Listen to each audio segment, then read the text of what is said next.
أعلنت السفارة الأثيوبية في المملكة العربية السعودية أنها تعمل عن كثب مع الحكومة السعودية لإعادة الأثيوبيين المحتجزين في المملكة العربية السعودية في أقرب وقت ممكن.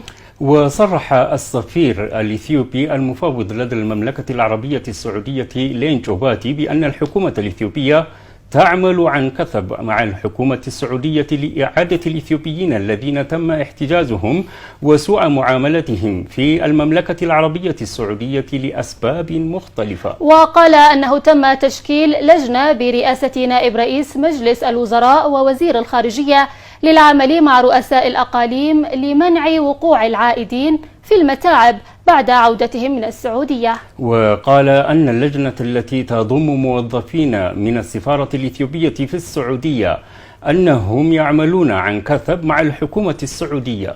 وقال إن الأثيوبيين يسافرون إلى المملكة العربية السعودية لأسباب دينية وتعليمية وتوظيفية منذ زمن بعيد.